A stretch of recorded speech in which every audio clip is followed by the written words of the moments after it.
Graça e paz. Vamos inicialmente ouvir uma leitura no Evangelho de João, capítulo 2, versículos de 1 a 11. Capítulo 2, versículos de 1 a 11.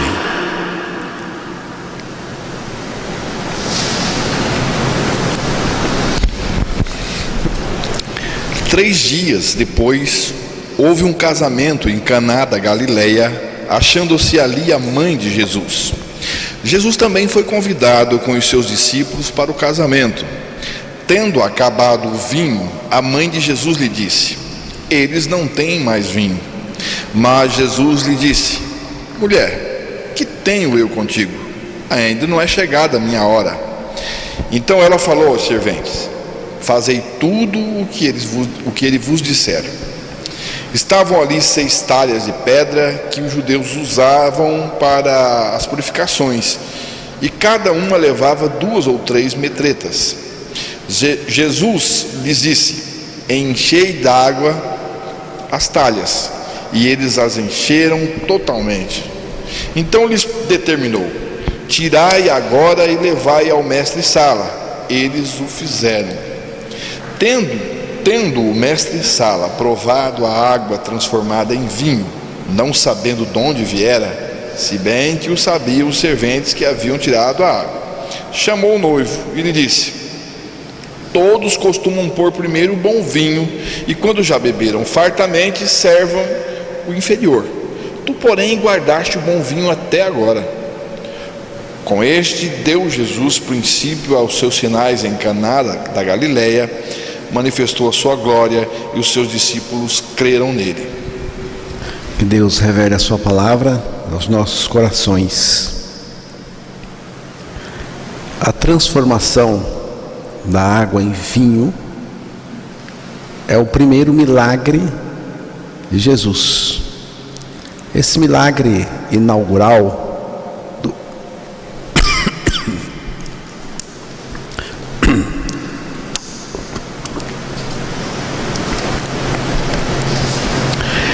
Esse milagre inaugural do ministério de Jesus é um sinal que aponta para uma realidade espiritual.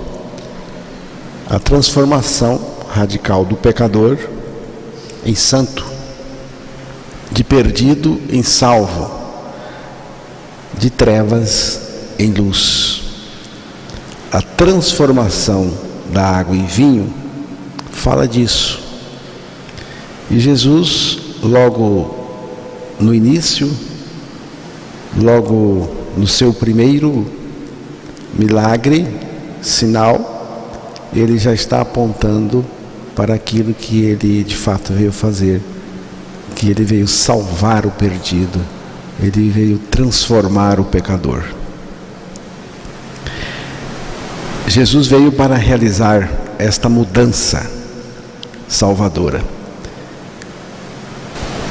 Jesus transformou a água em vinho, evidenciando não apenas uma demonstração de poder, mas uma mensagem.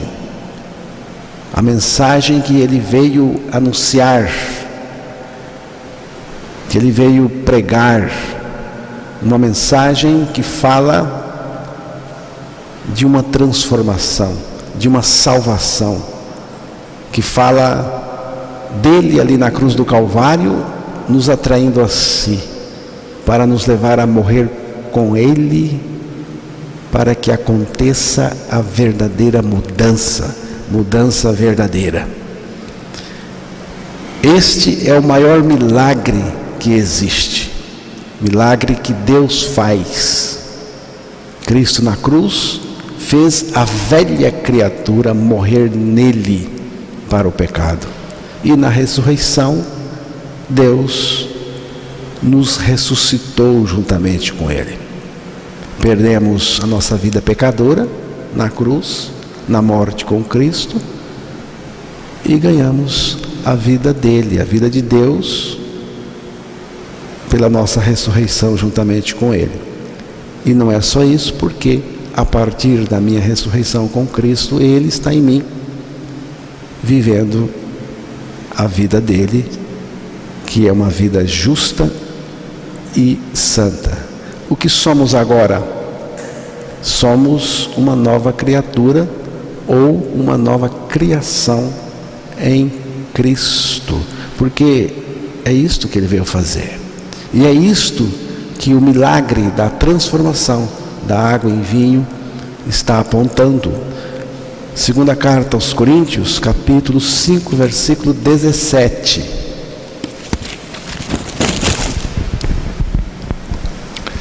E assim, se alguém está em Cristo, é nova criatura.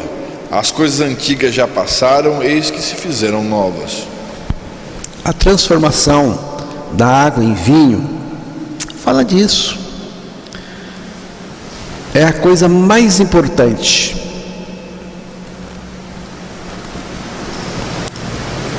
É ser transformado em uma nova criatura. Mas antes, precisamos morrer. Morrer Cristo na cruz, para recebermos a vida dele, a vida nova. Por isso, Jesus escolhe começar o seu ministério com esse milagre. Pode ser isso, pode ser o motivo pelo qual ele começa o seu ministério com o milagre da transformação da água em vinho. O Senhor tem seus motivos, mas um desses motivos está aqui apontando para a transformação aí do pecador. Jesus começou com esse milagre da transformação da água em vinho para revelar a sua natureza divina e o seu poder transformador. Ninguém mais tem este poder de transformar água em vinho e transformar pecador em salvo, em santo. Somente Jesus. Então ele está aqui evidenciando a sua divindade e também o seu poder de fazer esta mudança. Os discípulos ficaram maravilhados e creram nele, diz o texto, mas não entenderam o significado espiritual e radical daquele milagre de Jesus. Milagre que vai acontecer na vida daqueles discípulos. Pelo menos naquele momento eles não tiveram, é a impressão que tenho, a compreensão da profundidade, do sentido dessa mudança que Jesus veio fazer nas nossas vidas. A transformação radical, 100% do pecador. Assim como a água foi transformada em vinho e mudou substancialmente e essencialmente. Houve uma mudança substancial e também uma mudança essencial ali, quando Jesus operou aquele milagre de transformar água em vinho. E nós também passamos por uma mudança essencial e radical, feita pelo poder de Jesus. É o maior milagre. A salvação de um pecador é um milagre eterno e requer o maior poder para fazer esse milagre. Assim como transformar água em vinho. Ele me mudou radicalmente. Ele trocou a minha natureza perversa, que eu conhecia muito bem, que tinha natureza perversa, ímpia e pecadora. Ele mudou a minha natureza. Ele trocou a minha vida ímpia pela vida santa e amorosa dele. Ele mesmo agora está em mim, vivendo a vida dele. Já estou crucificado com Cristo e vivo não mais eu, mas Cristo vive em mim. Existe mudança maior do que esta? Esta mudança é ainda maior do que a transformação de água em vinho. Então, irmãos, esse milagre de Jesus de transformar água em vinho fala disso. É disso mesmo que fala o primeiro milagre de Jesus. Fala do que ele veio fazer espiritualmente comigo, que é a mudança. Vamos considerar rapidamente alguns aspectos que envolvem esse primeiro milagre de Jesus. Vamos começar pela geografia aí do lugar. João capítulo 2, versículo 1.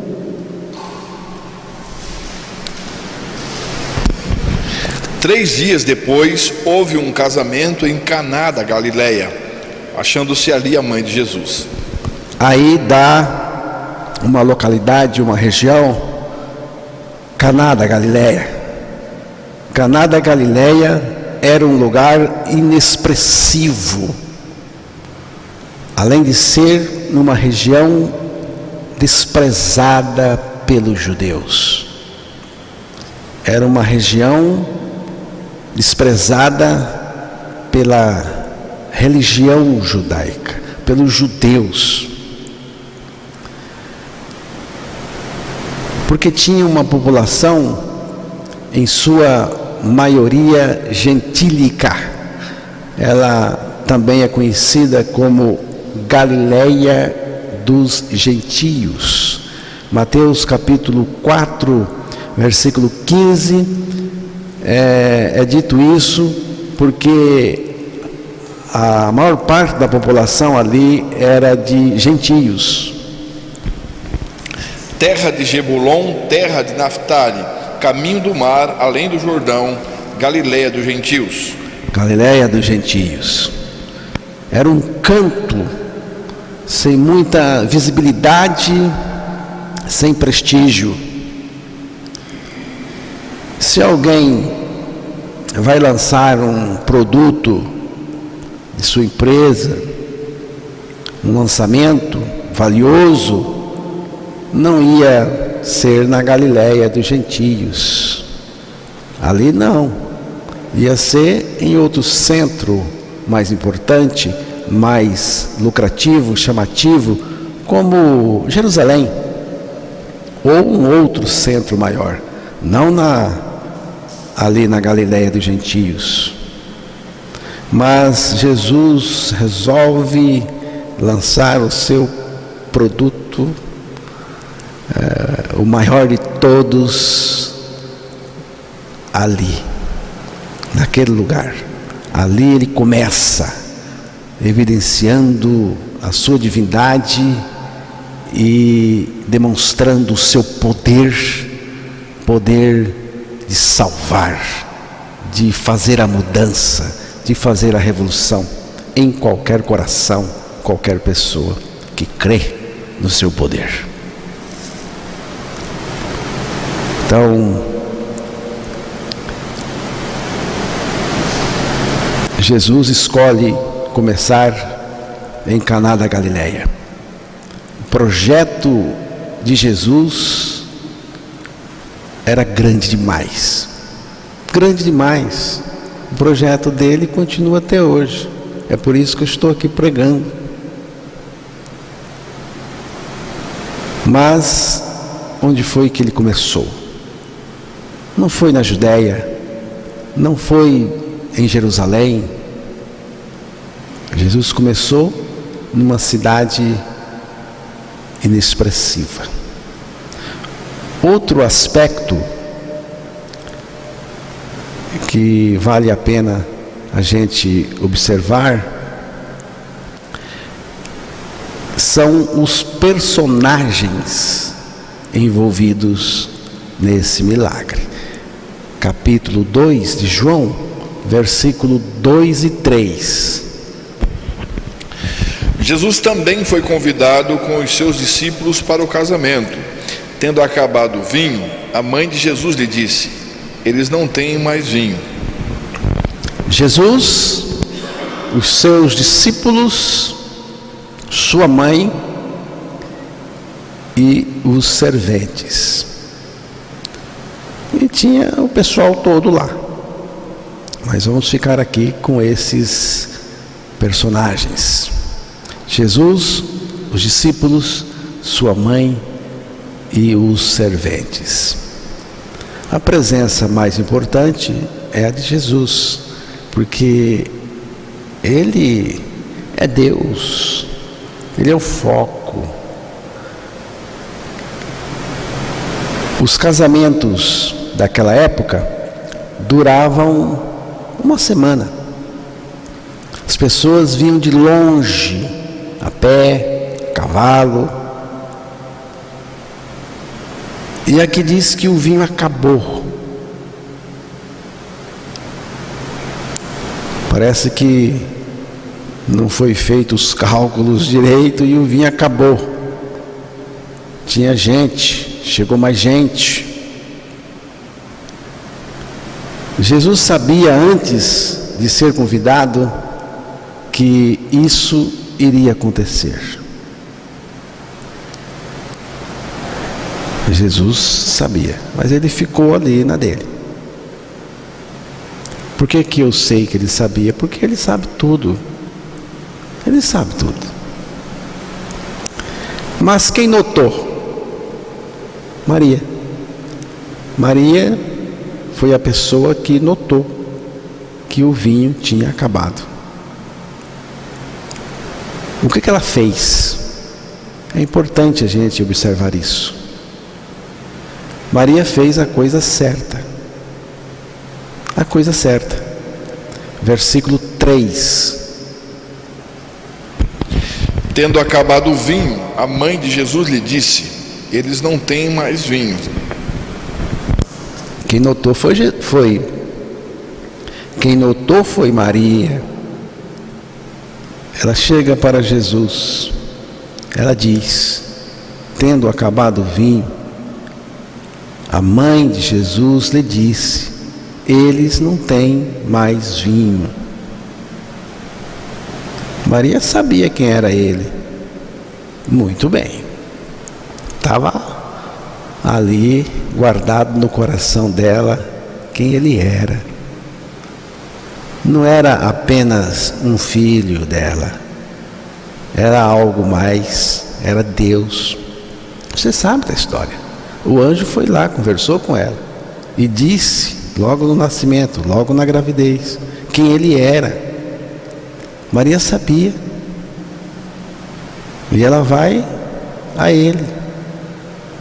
Vai à pessoa certa e faz a coisa certa. Eles não têm mais vinho.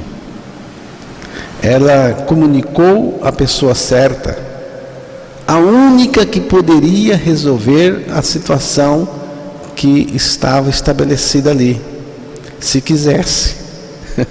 Se quisesse, porque Jesus não é obrigado a fazer nada que ele não queira fazer. Ela sabia muito bem quem ele era, como eu já disse. Maria tinha esse segredo aí, guardado no coração. Ela sabia quem era Jesus. Ela sabia que ele era o Salvador, que ele era Deus.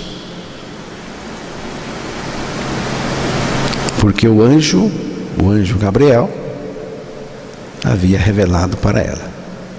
Vamos até ler o texto, Lucas capítulo 1, versículo 38. Lucas 1, 38.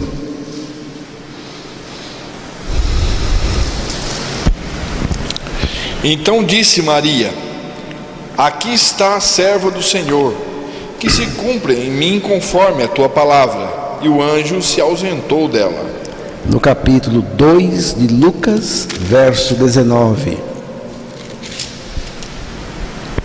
Maria, porém, guardava todas essas palavras, meditando-as no coração. Maria guardou as palavras de Deus, meditando nelas depois no coração. É isso que nós temos que fazer também. Guardar a palavra de Deus no coração e depois meditar nelas. Nessas palavras de Deus. Ela não comunicou ao dono da festa, porque se fosse outra pessoa, sabendo que acabou o vinho, iria comunicar ao dono da festa, ao noivo, ao pai da noiva, sei lá quem, alguém importante lá da organização da festa. Mas ela não foi falar com o dono da festa, nem com o noivo. E também não fez tititi, não ficou conversando nos grupinhos. Olha, acabou o vinho, vai ter confusão, vai ter escândalo. Nada disso. Ela foi e contou a Jesus. Ela levou a quem pode resolver, Jesus. É bom a gente aprender essa lição, porque esse tipo de situação acontece com a gente. Acabou o vinho,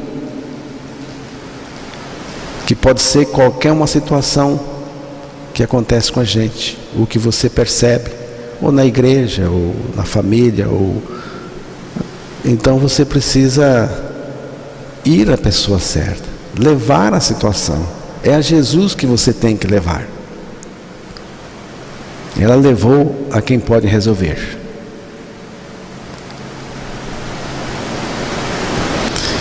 Outra coisa interessante aqui no comportamento de Maria é que ela não foi soberba, ela não foi petulante, ela não mandou, ela não chegou mandando,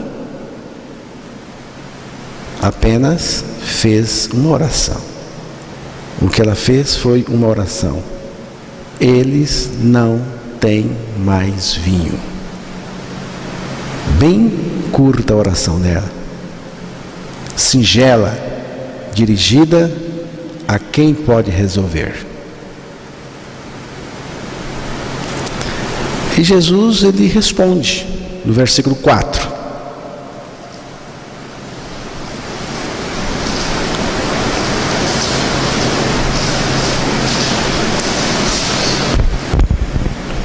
Mas Jesus lhe disse: mulher, que tenho eu contigo? Ainda não é chegada a minha hora. Mulher, o que tenho eu com isso? O meu assunto aqui não é adega.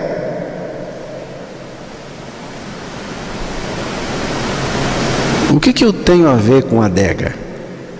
O que eu tenho a ver com festa? Ainda não chegou a minha hora. A minha hora é outra. E essa hora que ele diz aqui é a cruz do Calvário. Essa hora é quase certo que ela, Maria, soubesse também.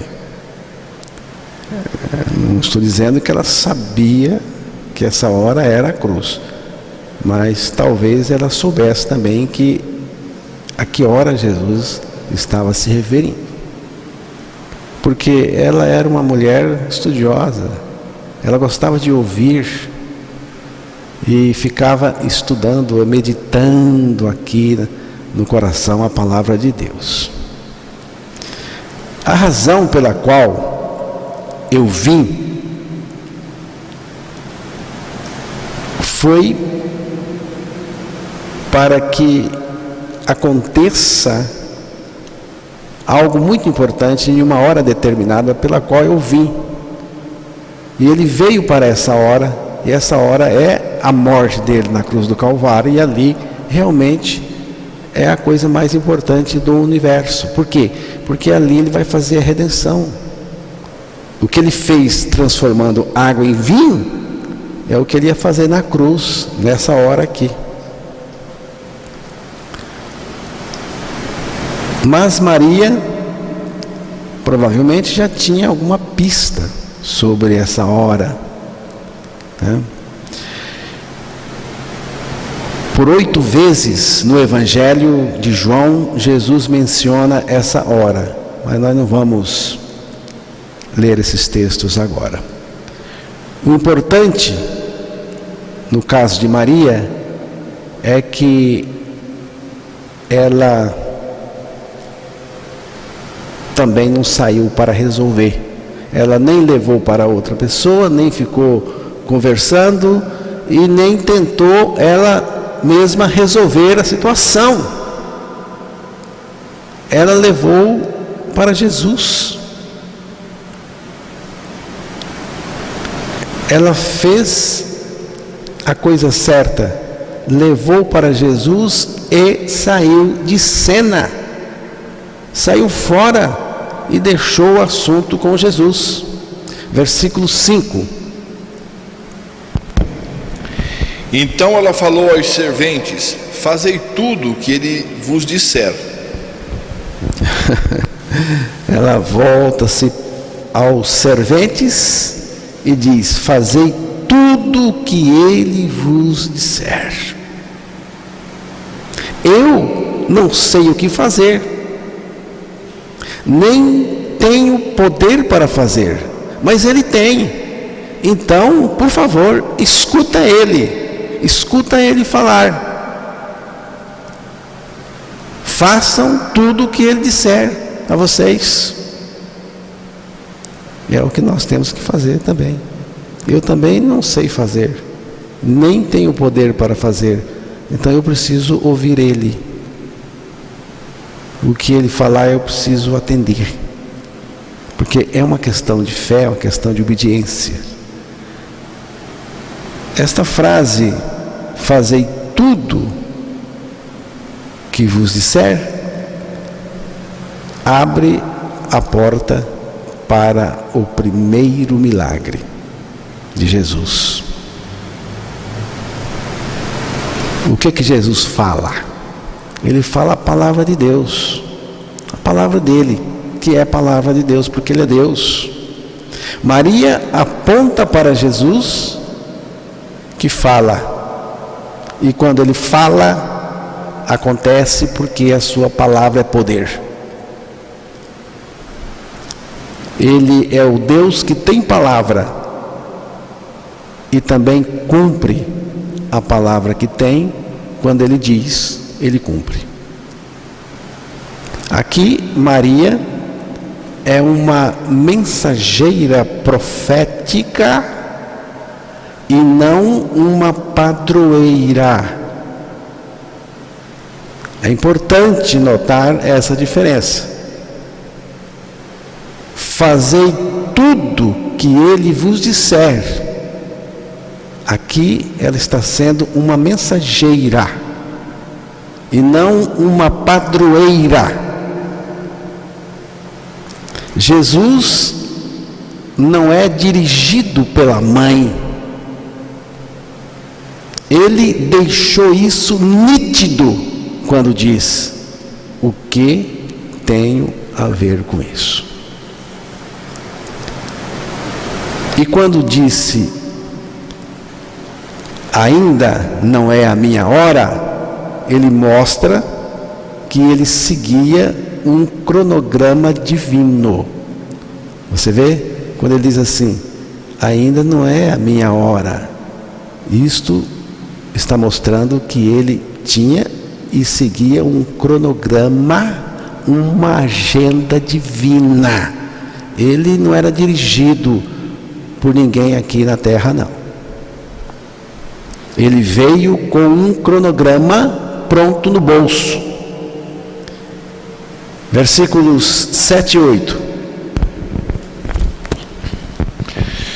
Jesus lhe disse: enchei de água as talhas, e eles as encheram totalmente.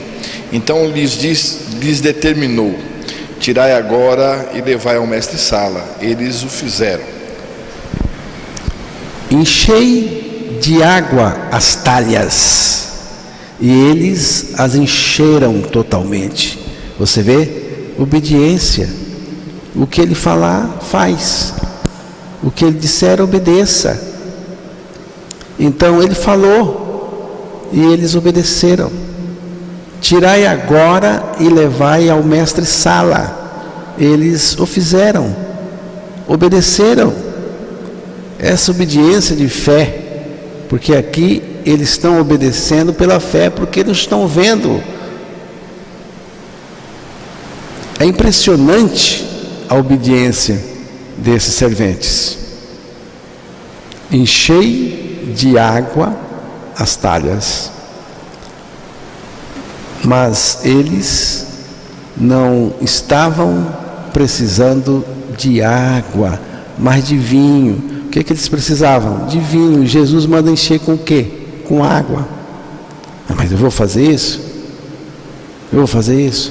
Eles estão precisando de vinho. O senhor manda colocar água e quer que a gente leve água lá para o pessoal? Isso é ridículo. Nada disso, eles não questionaram não, porque aqui eles estão aqui, é uma expressão de fé. Levai ao mestre-sala. Levar o quê? O que eles colocaram nas talhas, irmãos. O que eles colocaram? Água. Então, levaram água.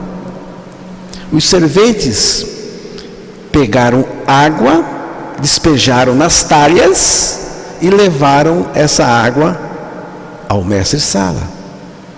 Mas no caminho acontece, não sei o momento exato, se foi na saída ou no caminho, mas no caminho essa água virou vinho. Humanamente falando, estavam fazendo algo ridículo e indo para o ridículo. Poderiam ter questionado, mas não questionaram, apenas obedeceram. Não uma obediência cega, porque eles creram. Foi uma obediência de fé. Saíram com a vasilha de água, levando ao mestre-sala, porque creram naquilo que Jesus mandou fazer e obedeceram. Porque fé não precisa de evidência, não precisa de ver. Os serventes creram na palavra de Deus e levaram aquilo que Jesus estava pedindo. Eu até acho que os serventes aqui são as pessoas mais importantes nesse processo aqui, porque se eles não obedecem, entregaram água e quando foram beber era vinho. O milagre aconteceu no caminho ou na chegada, não sei, mas aconteceu. Versículo 9 e 10.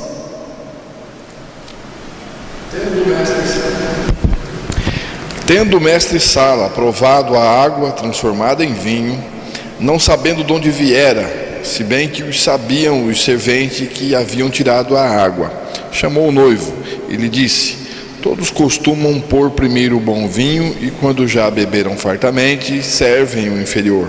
Tu, porém, guardaste o bom vinho até agora. Quando o mestre-sala provou a água transformada em vinho, sem saber de nada do que estava acontecendo, do que aconteceu, ao degustar o vinho, ele percebeu uma qualidade superior, algo muito superior. O vinho era tão bom, tão gostoso, tão superior, tão excelente, que o mestre Sala nunca tinha tomado, experimentado um igual, a ponto de ficar até indignado com o dono da festa. Mandou chamar e deu uma bronca nele. Então chamou o noivo e lhe disse: todos costumam pôr primeiro o bom vinho, e quando já beberam fartamente, serve o inferior. Tu, porém, guardaste o bom vinho até agora. É uma bronca. O costume era servir o melhor primeiro. O costume era servir o melhor primeiro. Depois que já estavam meio esquentados, aí bebe qualquer coisa, né? Aí pode trazer o inferior. Mas acontece que o noivo serviu o melhor que tinha. Eles já tinham bebido o melhor, já tinham bebido o pior, bebido tudo. Aí veio o vinho de Jesus e fez a diferença ali. Os servos creram e a transformação aconteceu. E nós, quando nós cremos, a transformação espiritual acontece na nossa vida. E nós, quando cremos, a transformação espiritual acontece em nós e será percebida, como o vinho feito por Jesus foi percebido, a sua superioridade pelo mestre Sala. Alguém poderá perguntar: essa mudança é gradual ou é imediata? É imediata, irmãos. Radical, total e excelente. Não é que vai acontecendo aos poucos, não.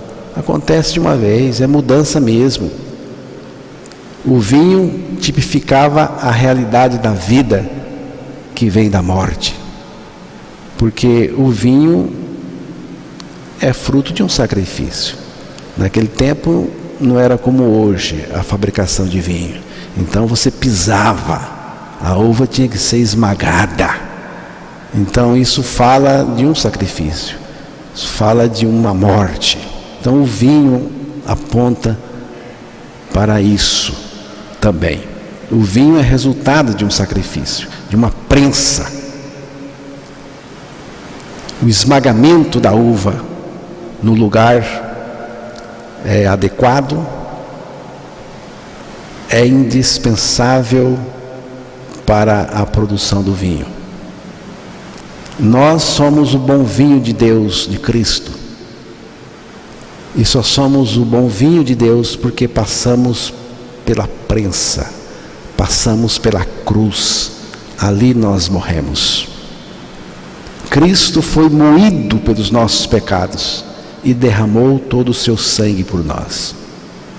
Se Jesus não estivesse presente ali, aquela festa de casamento ia ser uma piada, um tititi, ia ser um fracasso. O povo ia dar risada, fazer piada de uma festa que não tinha bebida para todo mundo. Acabou. Já pensou uma festa que a comida acaba no meio da festa? A bebida? O povo sai falando. Só que Jesus foi então a salvação daquele casamento. Jesus estava ali presente. Então, se Jesus não estiver presente no nosso casamento, se Ele não estiver ali, aí a tendência é o fracasso. Fracasso do ponto de vista espiritual, né? Do ponto de vista ali daquilo que Deus quer para o casamento. Então, Jesus, ele é a sustentação de um casamento, da família. Ele tem que estar presente. Se ele estiver fora, e não é só estar presente, não. Ele tem que ser o Senhor do casamento, o Senhor de tudo. Amém?